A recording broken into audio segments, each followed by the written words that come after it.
اعوذ باللہ من الشیطان الرجیم بسم اللہ الرحمن الرحیم۔ میں ہوں شیخ اللہ بخش ایڈوکیٹ، آپ دیکھ رہے ہیں میرا یوٹیوب چینل شیخ ٹاک آفیشیل۔ محترم ناظرین، اللہ تعالیٰ نے اس ماہ رمضان مقدس مہینے کے بارے میں جو ہدایات دی ہیں، جو احکامات جاری کیے ہیں،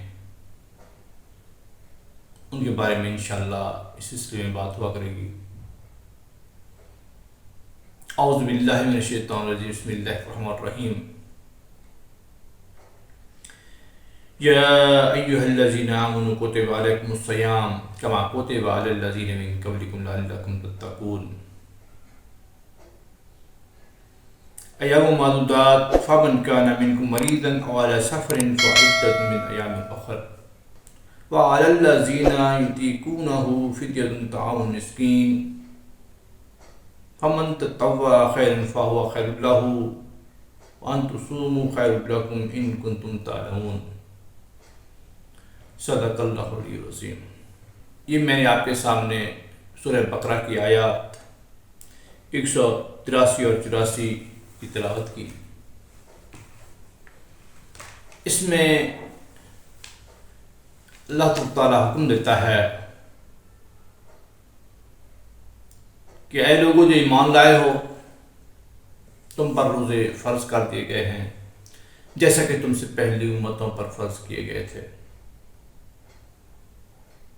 یہ تمہارے اوپر لازم ہے، ان پر عمل کرنا تمہارے اوپر لازم ہے، تمہارے اوپر فرض کر دیا گیا ہے۔ اس میں کچھ لوگوں کی غلط فہمی یہ ہوتی ہے کہ کچھ روزے رکھ لیتے ہیں، کچھ چھوڑ دیتے ہیں، کیونکہ ثواب اس کا بہت زیادہ بتایا گیا ہے تو لوگ یہ سمجھتے ہیں کہ ہم نے کچھ رکھ لیا اور کچھ نہ رکھے تو کوئی مسئلہ نہیں ہوگا۔ لیکن اللہ تعالیٰ کا حکم ہے کتب علیکم الصیام، تمہارے اوپر یہ روزے فرض کر دیے گئے ہیں۔ جس انسان نے نہ رکھے، جس مسلمان نے نہ رکھے تو وہ مکروز ہوگا، وہ گناہگار ہوگا، جیسے کہ تم سے پہلی امتوں پر یہ روزے فرض کیے گئے تھے۔ مطلب کہ کوئی امت بھی، کوئی شریعت بھی اس عبادت سے مبرا نہیں رہی، تمام لوگوں پر روزے فرض کیے گئے تھے، جتنے بھی مسلمان پہلے گزرے ہیں، جس امت سے بھی گزرے ہیں، تمام لوگوں پر یہ روزے فرض کیے گئے تھے۔ اس کا مقصد صرف اور صرف یہ ہے لعلکم تتقون، تاکہ تمہارے اندر پرہیزگاری کی روش قائم ہو، تم پرہیزگار بن سکو، تم متقی بن سکو، اللہ سے ڈرنے والے بن سکو۔ لعلکم تتقون۔ ایام معدودات گنتی کے چند دن ہیں۔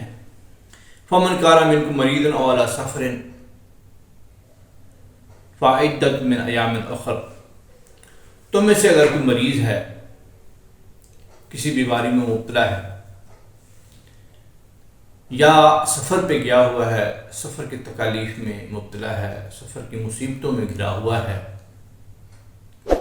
رمضان سایہ فقر ہو جاتا ہے تو اس کو چاہیے کہ وہ یہ تعداد جو اس سے روزے چھوٹ جائیں وہ دوسرے دنوں میں پوری کر لے، لیکن تعداد پوری کرنی ہوگی۔ اگر نہیں کریں گے تو گناہگار ٹھہریں گے۔ یہ تو بات آ گئی، گنجائش آ گئی کہ بھائی دوسرے دنوں میں اس کی تعداد پوری کرنی ہے۔ وعلی الذین یطیقونہ فدیۃ طعام مسکین۔ اور وہ لوگ جو طاقت رکھتے ہیں روزہ رکھنے کی، پھر نہیں رکھ سکتے، ان سے اگر بھول چوک ہو جاتی ہے، روزہ چھوٹ جاتا ہے یا کوئی اور بہانہ بنتا ہے، روزہ نہیں رکھ سکتے، اور بعد میں رکھنا چاہتے ہیں تو ان کی طبیعت پر بھاری گزرتا ہے، تو ان کے لیے جرمانہ ہے، ان کے لیے فدیہ ہے کہ وہ ایک مسکین کا کھانا دے، ایک مسکین کو، ایک نادار کو، ایک محتاج کو کھانا کھلائے۔ فمن تطوع خیرا فہو خیر لہ۔ اگر وہ بھلائی میں اضافہ کرے گا، بھلائی میں زیادتی کرے گا تو یہ اس کے لیے اپنے لیے بہتر ہوگی۔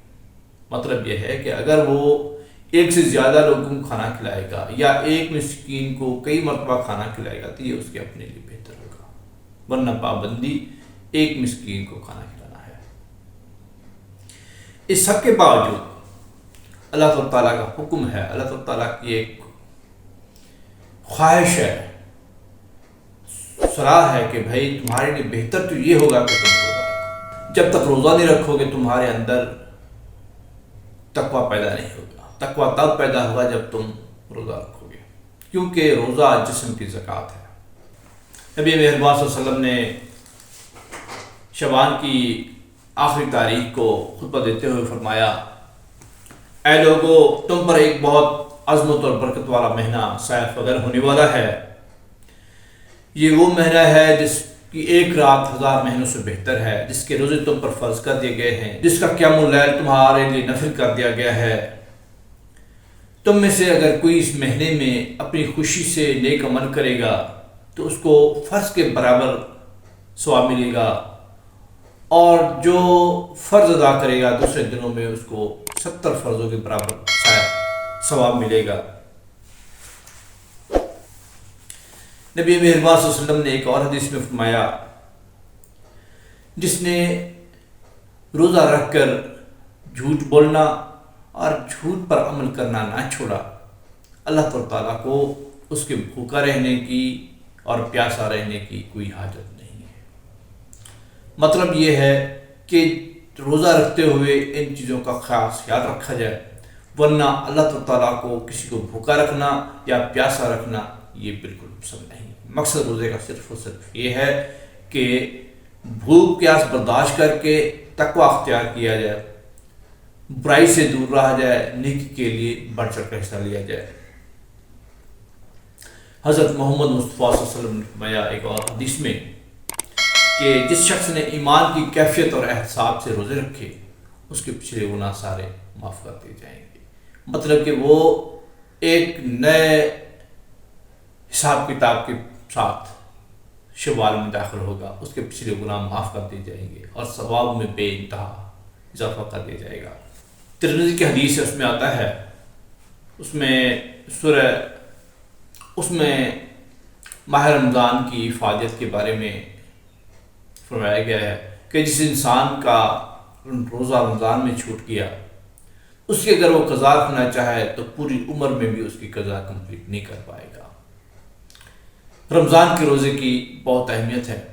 اگر ہم لوگ رمضان کا روزہ چھوڑ دیں گے تو ظاہر ہے جب عام دنوں میں رکھیں گے تو وہ کیونکہ وہ ہماری مرضی سے چھڑا ہوا ہوگا تو وہ رمضان کا روزہ نہیں رہے گا، وہ نفلی روزہ بن جائے گا۔ لیکن جب رمضان رہے گا اس میں اس کو ثواب کو کمپلیٹ کرنا چاہیں گے تو رمضان کے جو فرائض روزے ہیں پھر وہ ہمیں چھوڑنے پڑیں گے، پھر اس کے لیے وہ اس کی بھرپائی نہیں ہو پائے گی۔ اس لیے اللہ کے نبی حضرت محمد صلی اللہ علیہ وسلم نے فرمایا ہے کہ کوئی بھی رمضان کا روزہ عمدن نہ چھوڑا جائے۔ نبی مہربان صلی اللہ علیہ وسلم نے فرمایا کہ روزہ ڈھال ہے، یا تم میں سے کوئی روزے سے ہو تو اپنی زبان سے کوئی بے شرمی کی بات نہ نکالے اور نہ شور و غل کرے، اور اگر کوئی اس سے گالی گلوچ کرنے لگے یا لڑائی پر آمادہ ہو تو روزے دار کو سوچنا چاہیے کہ میں تو روزے سے ہوں، میں روزے دار ہوں، میں بھلا کیسے گالی کا جواب گالی سے دے سکتا ہوں۔ لڑائی جھگڑا کرنا اور فتنہ فساد کرنا یہ بہت ہی بری بات ہے۔ عام دنوں میں بھی اس کی ممانعت کی گئی ہے، کیونکہ فتنہ فساد اور لڑائی جھگڑا اتنا برا ہے کہ ایک مرتبہ نبی مہربان صلی اللہ علیہ وسلم صحابہ کرام میں بیٹھے تھے اور یہ بتایا ہی چاہتے تھے کہ بھائی شب قدر کون سی رات ہے،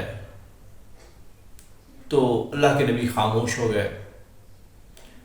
سوال کیا گیا کہ اللہ کے نبی آپ فرما رہے تھے کہ بھائی شب قدر کون سی رات ہے، تو نبی مہربان صلی اللہ علیہ وسلم نے فرمایا کہ وہ خیر واپس جا چکا ہے، جو فرشتہ یہ خبر لانے والا تھا وہ واپس چلا گیا ہے۔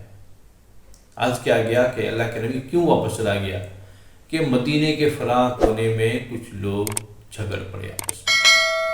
لڑائی جھگڑا فتنہ فساد اتنی بری بات ہے کہ ایک کتنی بڑی خیر آنے والی تھی جو کہ واپس چلی گئی۔ تو رمضان میں لڑنا، روزے کی حالت میں جھگڑنا یہ ایک مومن کا وتیرہ نہیں ہے۔ مومن گالی گلوچ نہیں دے گا، مومن جھوٹ نہیں بولتا، مومن دغا نہیں کرتا۔ بخاری شریف میں آتا ہے کہ جنت میں ایک دروازہ ہے ریان، جو کہ صرف روزے داروں کے لیے کھلے گا۔ جو روزے دار ہوں گے ان کو پکارا جائے گا، جب وہ داخل ہو چکے ہوں گے تو وہ دروازہ بند کر دیا جائے گا، کسی اور کو وہاں سے نہیں گزرنے دیا جائے گا۔ نبی مہربان صلی اللہ علیہ وسلم نے فرمایا قیامت کے روز روزہ سفارش کرے گا اور کہے گا کہ پروردگار، اس شخص کو میں نے دن بھر کھانے پینے سے اور دوسری لذتوں سے روکے رکھا، اے خدایا تو اس شخص کے حق میں میری سفارش قبول فرما، اور اللہ تعالیٰ روزے کی سفارش رد نہیں فرمائیں گے۔ اور سحری کے بارے میں اللہ کے نبی نے فرمایا ہے کہ سحری کرنا برکت کا کام ہے، سحری کر لیا کرو۔ بعض لوگ سحری کے بغیر ہی روزے رکھ لیا کرتے ہیں، وہ یہ سمجھتے ہیں کہ سحری کے بغیر زیادہ تقویٰ کا کام ہے، لیکن سحری کھانا سنت ہے اور سحری میں برکت بھی ہے۔ اللہ تعالیٰ نے فرمایا کہ روزے دار کی منہ کی بو وہ میرے نزدیک مشک و عنبر سے بھی کہیں زیادہ قیمتی ہے۔ قیام اللیل کا اہتمام کیا جائے، نماز تراویح کا اہتمام کیا جائے۔ نماز تراویح ہے تو اصل میں نفل، لیکن اس کا بہت زیادہ اجر و ثواب ہے۔ نماز تراویح کے لیے اہتمام سے جایا جائے، خشوع سے نماز پڑھی جائے، قرآن کو سمجھا جائے، قرآن کی تلاوت کی جائے، قرآن کو سمجھ کر پڑھا جائے۔ تلاوت کلام پاک کا روزے میں بہت ضرور دخل ہے۔ جو انسان قرآن مجید کی تلاوت کرتا ہے، قرآن مجید کی تلاوت کرتے ہوئے جب وہ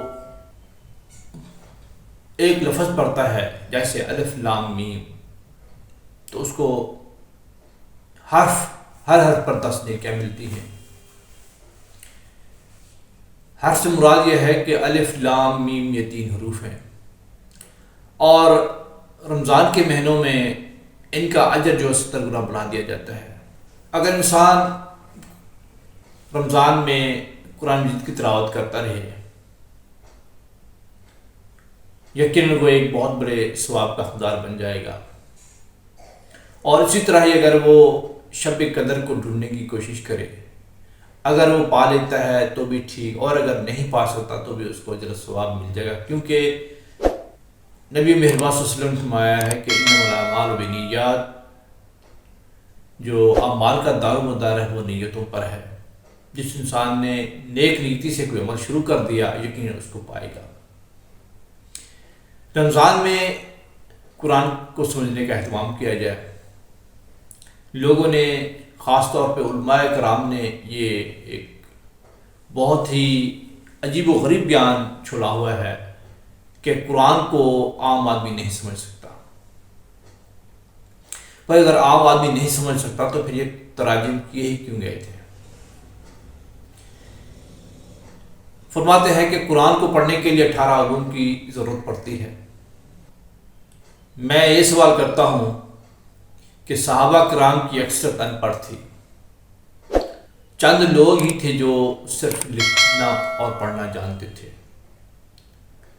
صحابہ کرام کتنے لوگ تھے جن کو عربی گرامر آتی تھی، جن کو قواعد و ضوابط آتے تھے، جن کو موٹی موٹی اصطلاحیں جو آج آپ لوگوں نے ایجاد کر رکھی ہیں وہ آتی تھی؟ بالکل بھی نہیں۔ قرآن کو سمجھنا اور اس پر عمل کرنا بہت ہی آسان ہے۔ اللہ تعالیٰ کو کیا یہ معلوم نہیں تھا کہ بھائی ایسے لوگ بھی پیدا ہوں گے غیر عربیوں میں سے جو قرآن کو ڈائریکٹ نہیں سمجھ سکیں گے؟ تو انہوں نے کیوں فرمایا کہ قرآن کو نصیحت کے لیے ہم نے آسان کر دیا ہے۔ اس میں یقیناً حکمت ہے، اور میں تو یہی کہوں گا کہ علماء سے پڑھو گے اور علماء سے سمجھ کے پڑھو گے تو یقیناً گمراہ ہو جاؤ گے۔ کیوں؟ کہ بریلوی دیوبندی کو صحیح نہیں سمجھتا، دیوبندی بریلوی کو ٹھیک نہیں سمجھتا، اور یہ دونوں اہل حدیث کو ٹھیک نہیں سمجھتے، اور ان سب کو اہل تشیع ٹھیک نہیں سمجھتے۔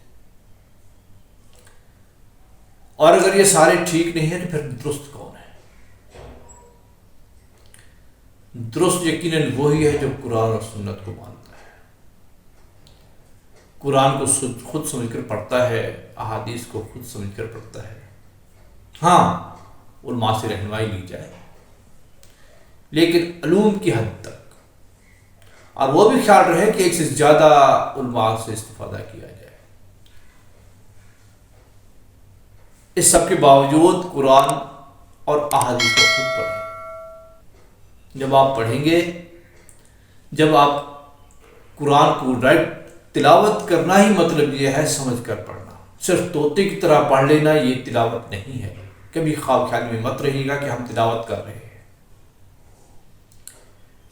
کبھی آپ کا دل چاہے گا کہ عربی اخبار کی تلاوت کریں، جبکہ وہ بھی تو عربی ہے۔ کیوں نہیں؟ اس لیے کہ وہ ہمیں سمجھ نہیں آتی۔ جب قرآن سمجھ نہ آئے تو ہمیں کوشش کرنی چاہیے کہ اس کو سمجھیں، اور اگر نہیں سمجھ رہے تو یہ بہت بڑے خسارے کا کام ہے۔ رمضان مبارک آ رہا ہے، اس سے بھرپور فائدہ اٹھائیں، قرآن کو سمجھ کے پڑھیں، کم از کم پورے رمضان میں ایک مرتبہ قرآن مجید کو ترجمے سے ضرور پڑھیں۔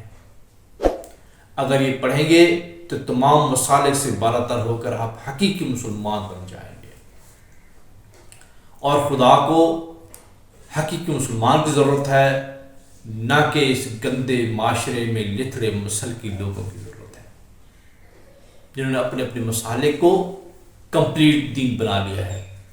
جو اس مسلک سے باہر ہوتا ہے اس کو وہ کافر قرار دیتے ہیں، کہتے نہیں ہیں، نہ اس کے پیچھے نماز پڑھیں گے، یہاں تک کہ حج کے دنوں میں بھی، عمرے میں بھی اس کے پیچھے نماز نہیں پڑھتے۔ اکثر بریلوی حضرات نہیں پڑھتے کیونکہ ان کے عقائد ٹھیک نہیں ہیں۔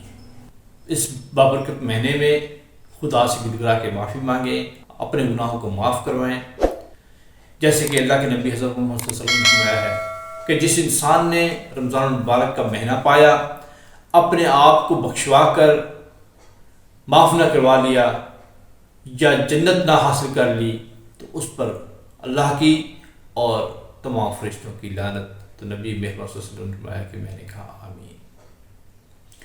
تو بھرپور فائدہ اٹھائیے تاکہ یہ مہینہ جب گزرے تو کم از کم اپنے پچھلے گناہوں سے اپنا دامن صاف کر چکے ہوں۔ وما الینا الا البلاغ المبین۔ آخر میں آپ سب سے گزارش ہے کہ میرے اس چینل کو سبسکرائب کر لیں تاکہ اس طرح کی ویڈیوز آپ تک بر پہنچتی رہیں۔ جزاکم اللہ خیر۔